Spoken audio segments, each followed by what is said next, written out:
If you wake up at 3 a.m. with your mind racing about money, health, or whether you've wasted your time, you're not alone.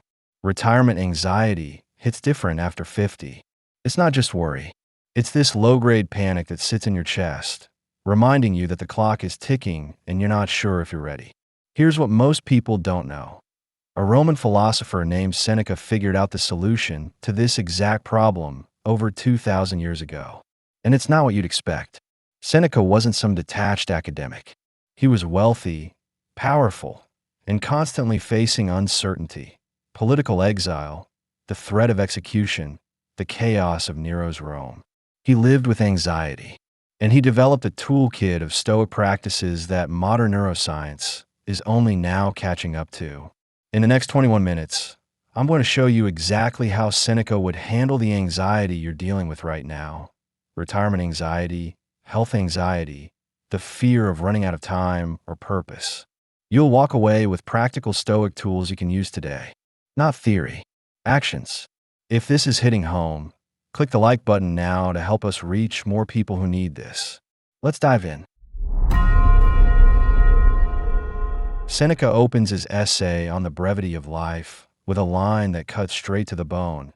It is not that we have a short time to live, but that we waste a lot of it. And here's the part that stings. He says we live as if we're going to live forever. We postpone. We procrastinate. We wait for the right time to start living intentionally.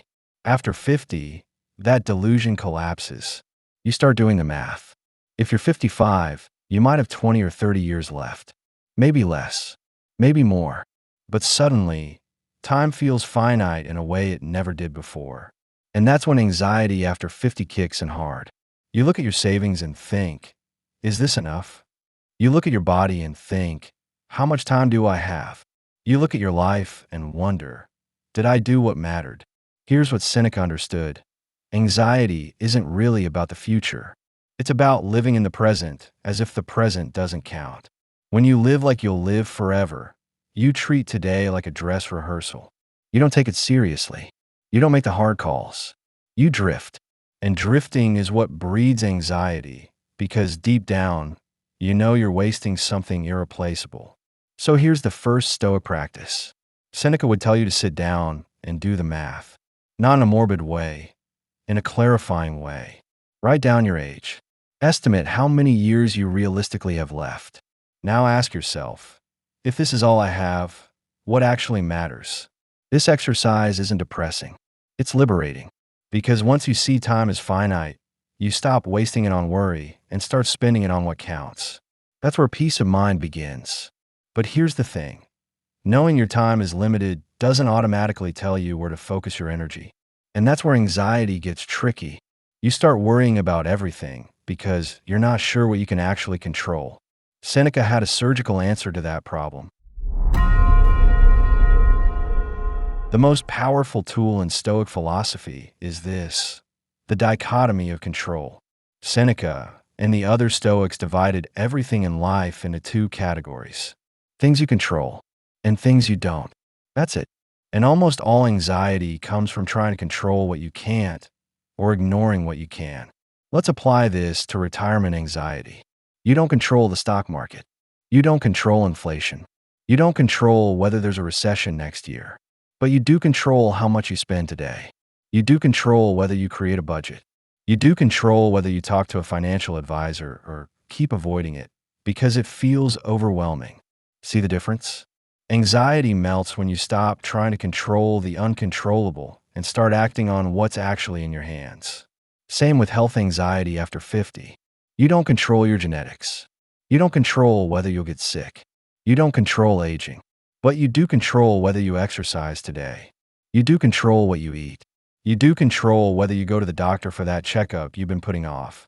Seneca would tell you, stop obsessing over outcomes you can't control. Focus your energy on actions you can take right now. Here's a practical framework Seneca would love. Draw 3 circles. The inner circle is what you have total control over, your thoughts, your actions, your effort. The middle circle is what you can influence, relationships, your health habits, your finances through planning. The outer circle is what you have zero control over, other people's opinions, the economy, the fact that you're aging. Now look at where your anxiety lives. I bet most of it is in that outer circle. That's wasted energy. Stoicism says, bring it back to the inner circle. Act there. That's where your power is. This one shift, focusing only on what you control, drops anxiety by half. But there's a specific type of anxiety that still creeps in even when you're focused on action. It's the anxiety about worst-case scenarios. The what if everything falls apart fear. And Seneca had a counterintuitive practice for that. This is going to sound strange at first, but hear me out. Seneca practiced something called Premeditatio Malorum, which translates to the premeditation of evils. Basically, he would intentionally visualize the worst-case scenario, not in a panicked, catastrophic way, in a calm, prepared way. And the reason this works is brilliant. Most anxiety after 50 is about vague, undefined fears. What if I run out of money? What if I get sick? What if I made the wrong choice? These fears stay terrifying because they're abstract. You never actually think them through. You just feel the dread. Seneca would say, stop running from the fear. Walk straight into it. Visualize it clearly. And then ask, could I survive that? What would I actually do? Let's take financial anxiety. You're worried about retirement. Seneca would tell you, sit down and visualize living on less. What if your savings run out? What would that actually look like? Could you downsize? Could you move somewhere cheaper? Could you work part-time, doing something you enjoy? When you walk through the scenario calmly, you realize it's not the end of the world. You'd adapt. You'd survive. And suddenly, the fear loses its grip because you've looked in the face and realized you're stronger than it. This isn't pessimism. It's preparation. Seneca himself wrote, the man who has anticipated the coming of troubles takes away their power when they arrive. That's premeditatio malorum. You're not inviting disaster. You're disarming anxiety by proving to yourself that even in the worst case, you'd be okay. You'd figure it out. Try this. Pick one anxiety that's been eating at you. Retirement, health, whatever. Write down the absolute worst-case scenario, not the vague fear, the specific, realistic version. Then write down, if this happened, here's what I'd do. 3 concrete actions. That's it. You'll feel the anxiety drop because you've moved from helpless worry to empowered preparation. That's Stoic wisdom in action. Negative visualization disarms the fear of the future. But there's another type of anxiety that paralyzes people after 50. And it's about decisions they need to make right now. Let's talk about overthinking. Seneca had no patience for people who overthought everything and then did nothing. He wrote, while we wait for life, life passes. That's the trap of anxiety after 50. You know you need to make decisions about retirement, about downsizing, about your health, about what comes next, but you're so afraid of making the wrong choice that you freeze. And that paralysis creates more anxiety than any decision ever would. Here's the truth. Overthinking doesn't protect you from mistakes. It just guarantees you'll waste time. Seneca believed in action, not reckless action, but decisive action based on what you know right now. He'd tell you, you'll never have perfect information. You'll never be 100% certain. And waiting for certainty is just fear disguised as prudence. Think about the decisions you've been avoiding. Maybe it's whether to retire early or keep working. Maybe it's whether to sell the house and downsize. Maybe it's whether to end a relationship that's draining you. You've probably been turning it over in your mind for months or years. And every day you don't decide, the anxiety compounds. Because indecision is a decision. It's a decision to stay stuck. The Stoics had a principle. Action, even imperfect action, is better than perfect inaction.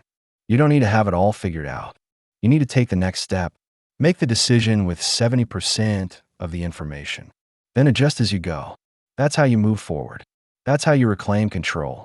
Here's a framework Seneca would approve of. Write down the decision you're avoiding. Now list 3 possible outcomes. Best case, worst case, most likely case. Then ask yourself, can I live with the most likely case? If yes, decide. If no, what's one action you can take today to get more clarity. Not endless research. One action, a conversation, a meeting, a trial run. Then decide. Action cures anxiety. But there's a specific kind of anxiety that action alone doesn't fully resolve. And it's one of the most common after 50. The anxiety about purpose and legacy. Let's go there. Here's a question that haunts a lot of people after 50. Do I still have time to do something that matters? You look at your life and wonder if you've made an impact. You wonder if there's still time to find purpose or if you've already missed your shot. That's purpose anxiety.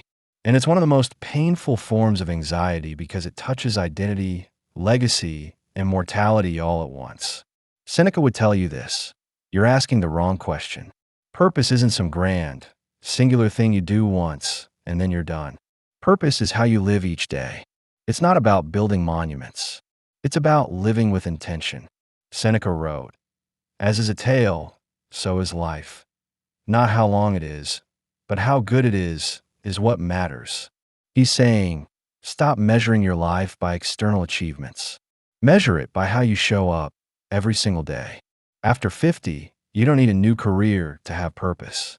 You don't need to write a best-selling book or start a nonprofit or become famous. You need to ask yourself, what do I value? And am I living in alignment with that? That's it. If you value wisdom, are you learning? If you value connection, are you present with the people you love? If you value contribution, are you helping in the small ways available to you right now? Purpose isn't out there. It's here, in the choices you make today. Here's a practice Seneca would recognize immediately. It's called the Stoic Evening Review.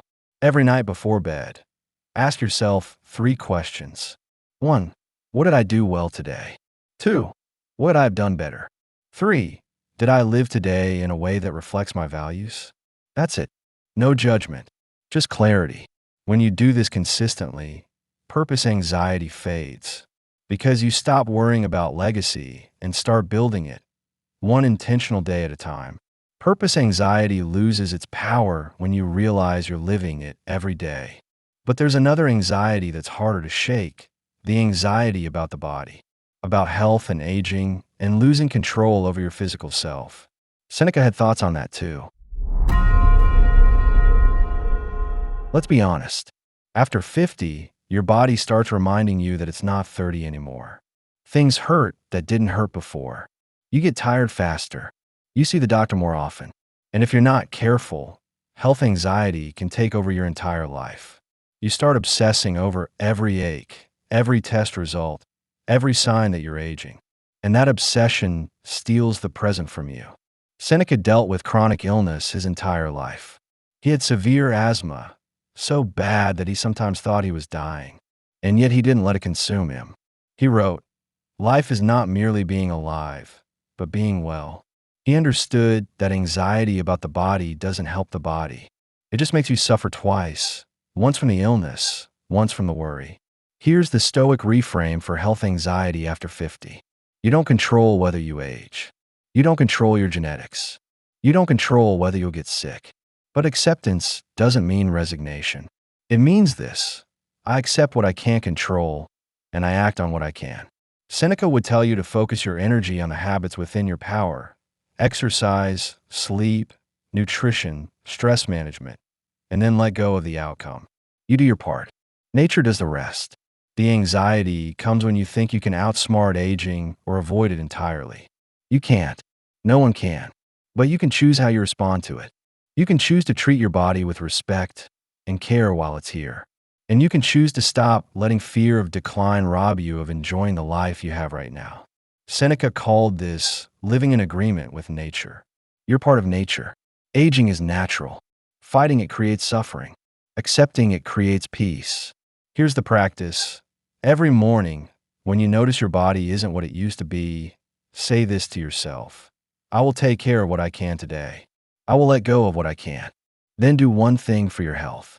Walk, stretch, eat well, whatever's in your control, and then move on with your day. Don't obsess. Act, then release. That's the Stoic path to peace of mind around health. Health anxiety fades when you accept the body's nature and focus on daily care.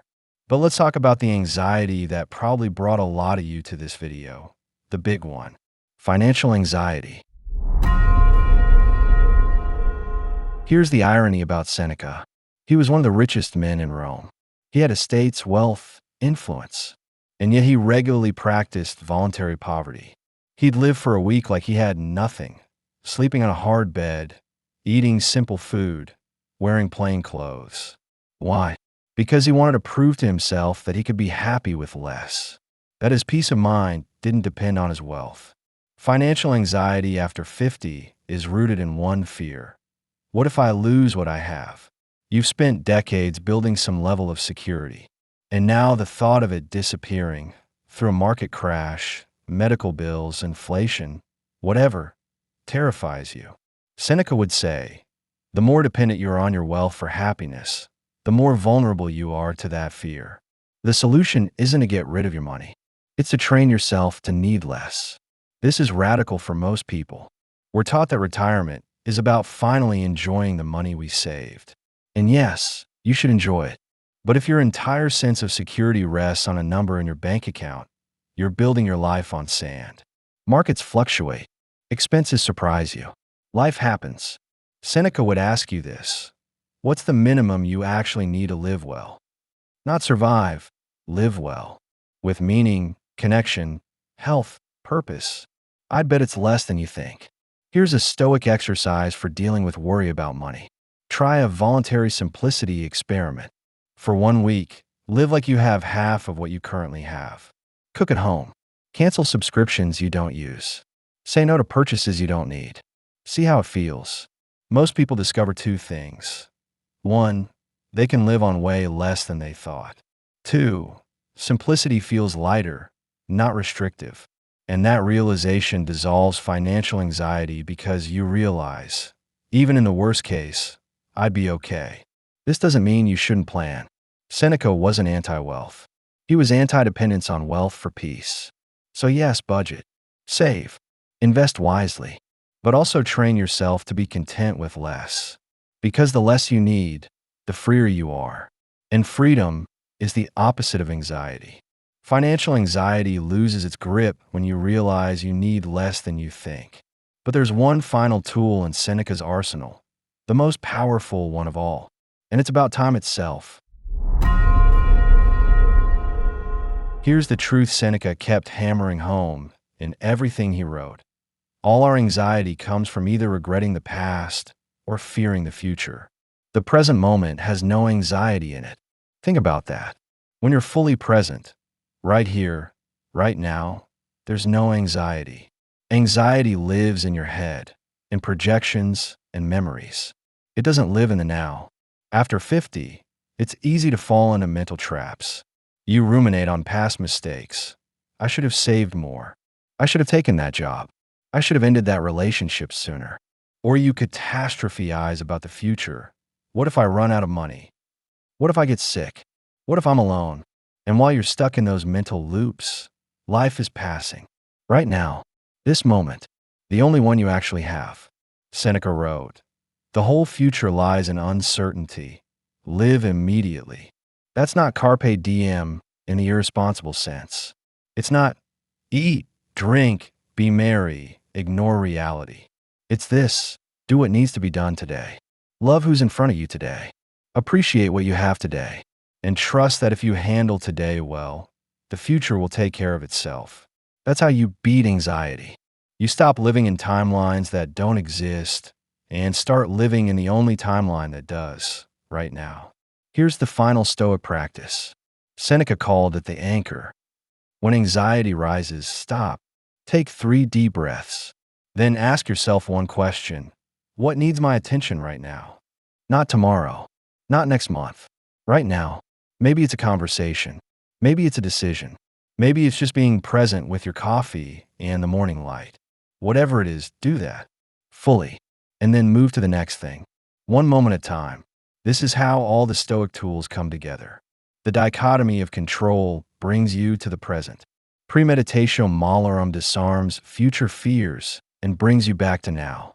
Action over overthinking puts you in the present. Purpose is lived in the present. Health is cared for in the present. Financial peace comes from living simply in the present. Everything Seneca taught points you here, to this moment, because this moment is where life happens. And this moment is where anxiety ends. And that brings us full circle. Retirement anxiety, health anxiety, financial anxiety, they all dissolve when you stop living like you'll live forever and start living like today actually matters. Because it does. So here's what Seneca gave you. The dichotomy of control. Focus only on what you can actually change. Premeditatio Malorum. Face your fears by walking through the worst case calmly. Action over analysis. Decide and move forward. Purpose through daily intention. Live your values today. Health through acceptance and care. Do your part. Let go of the rest. Financial peace through simplicity. Train yourself to need less. And the anchor, always come back to now. My challenge to you, pick one of these Stoic practices, just one, and apply it today. Not next week, today. And watch what happens to your anxiety. I think you'll be surprised. If this brought you clarity, click the like button. If you want more philosophy that actually works in real life, subscribe to the channel. And drop a comment. Which anxiety do you most want to overcome? I read every one. See you tomorrow.